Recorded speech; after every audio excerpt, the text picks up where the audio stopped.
Hello everyone, welcome back to my channel. Today we are kind of talking about something related to X-Wing, in that the Star Wars show on the Star Wars YouTube channel had a new episode recently where they talked a little bit about Kylo Ren's TIE Fighter that we've been seeing in some things lately, like spoilers and leaks from toys and so on. And so they've come up with the official name, the TIE VN Space Superiority Fighter, aka the TIE Silencer. And we'll get to some more of my thoughts on that in a minute. But first, obviously, I'm talking about this because this is complete data. There's official height and width and other dimensions. They mention some of its capabilities and armaments. They clearly show the designs in some images, which you should be seeing right now. And that's probably a very good sign. This is going to be X-Wing at some point, definitely, and almost assuredly will be part of bonus ships for the next wave. So that's pretty confirmed. I'm still a little on the fence on the A-Wing issue, but we'll see how that shakes out. You never know. It's probably for the best if they do go that route, but whatever, we'll see. So anyway, you should see the images that they've released of the TIE Silencer as it comes out. And you may notice I hesitate when I say that because, quite frankly, I think it's a little goofy. I mean, it's like late 90s, early 2000s kind of dark and edgy stuff. I guess that kind of fits Kylo Ren's aesthetic, but still, it's a little weird. TIE Reaper was already pushing it. TIE Striker was good. TIE Silencer? You know, what is this? The early 2000s with the TIE Punisher? Which is still goofy? Now, this thing obviously isn't as goofy as the Punisher. As you can see from these images, it looks a lot like a hybrid of the TIE Interceptor and possibly the TIE Avenger and the original TIE Advance. It's got a much bulkier core fuselage. It's also actually very long. I'm not sure if that's the depth or if one of the images we got is a length. I guess that's the depth marker is the actual, like, what you call it, the actual length of the ship. That makes it very long for a TIE fighter. I would also like to point out that it's called a Space Superiority Fighter, not an Interceptor.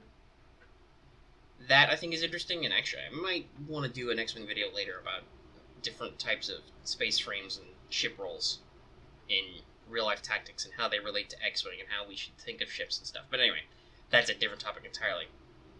Now, they did some breakdown of the ship on the show a little. They mentioned that it's a single pilot. Obviously, with that extra space and size, it's probably a little tougher. Probably got some shields, given that extra structure.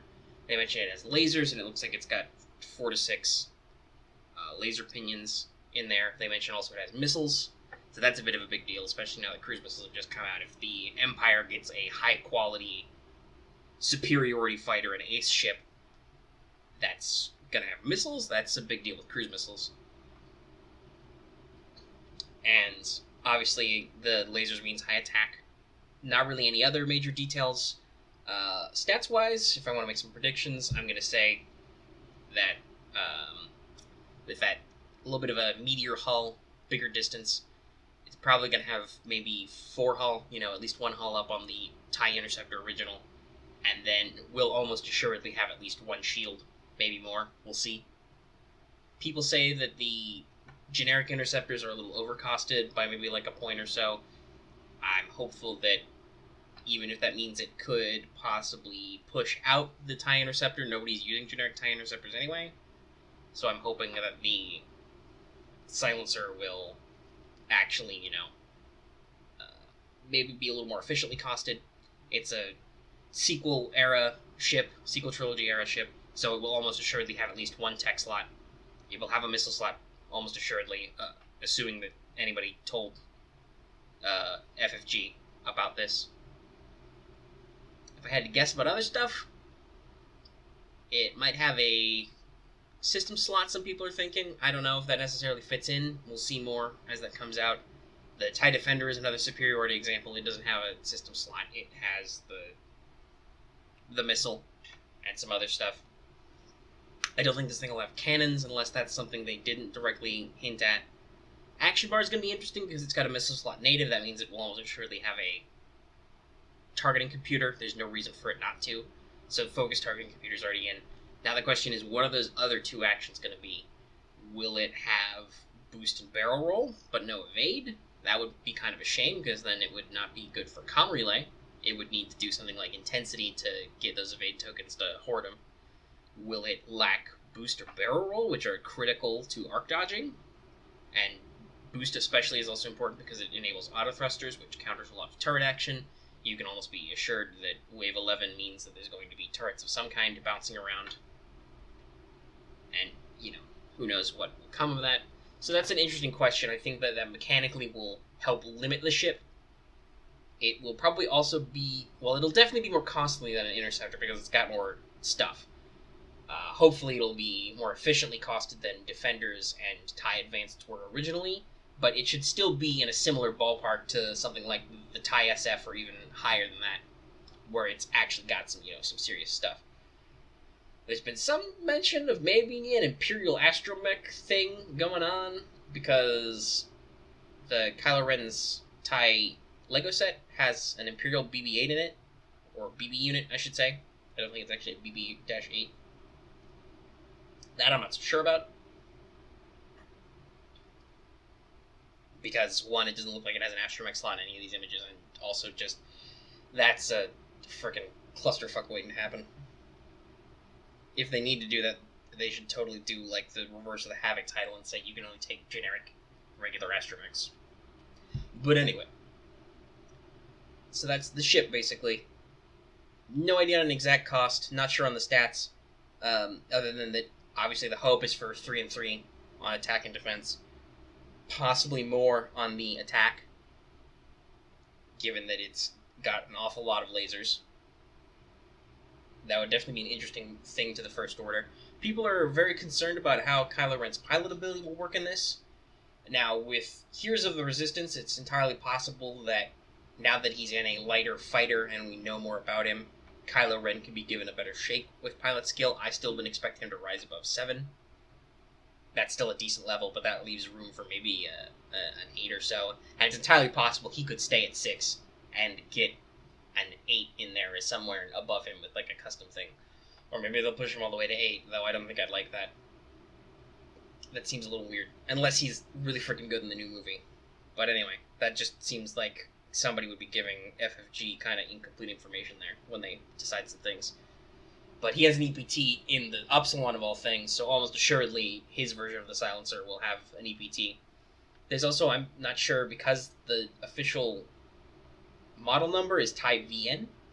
That has nothing to do with silencer. We're wondering if maybe TIE silencer is a custom model for Kylo Ren, so maybe that'll solve some of those action problems or offer some upgrade options that people want that maybe don't fit right away. There are some people who think it could have a cloak. I doubt it. With that design, while possible for it to cloak, because it's probably not smaller than the TIE Phantom, I think that it's not supposed to be a cloaking ship, and that kind of puts it in an awkward place in agility. It really seems like it should be a fast, powerful ship, so it would be weird to drop it down to 2 just so it can cloak, when you could just give it 3 agility and, some extras. So I don't know. That'll be another thing to look out for. FFG's awful interested in talking about how they're at San Diego Comic-Con, so maybe they're going to do something there. Because that would really be, I think Star Wars would be the only market for a lot of their products that would matter at San Diego Comic-Con. I know they do some other stuff to tie in, but that definitely sounds a lot more like pop cultural, like movies and stuff. So yeah, this has a lot of range, I think, in what it could do and where it'll go. We'll see. A lot of this depends on how much information FFG is given beforehand. The infamous question of why doesn't TIE Striker have bombs? The visual guide says it has bombs. Well, the guys who wrote the visual guide were in the middle of writing it while Rogue One was being shot, which is also when FFG was making the TIE Striker and shipping the designs off to be printed, so it's not, they didn't talk to each other about what they were doing, or if they did, it was too late. all of those things came out at around the same time. That means they were worked on together. But anyway, hopefully the Last Jedi delay and the fact that we're being much more open with what this thing does and looks like well in advance of the movie, because it's still July. Excuse me. The movie's still like 5 months out. So yeah, that's the thing. It looks neat. I like the design. It's very much hearkening to several designs, but at the same time, it's got some of its own aesthetic, and it's got some different looks to it. So I think it'll be good. It'll make a great mini. It'll look great next to my TIE Striker. And, yeah, that's basically what I wanted to cover. Just give you the news, give you the update, hammer it out real quick, tell you what people are saying, tell you what I say and what I think, and just talk about it. Plus, it's, really relevant, and it makes a very clickbaity title. Hey! Anyway, if you like this video, please give it a like. If you have any comments about anything in it, your own predictions, for instance, please leave them down below. And if you want to see more videos of this in the future, for example, when this is inevitably announced for X-Wing, please subscribe for more. Thank you.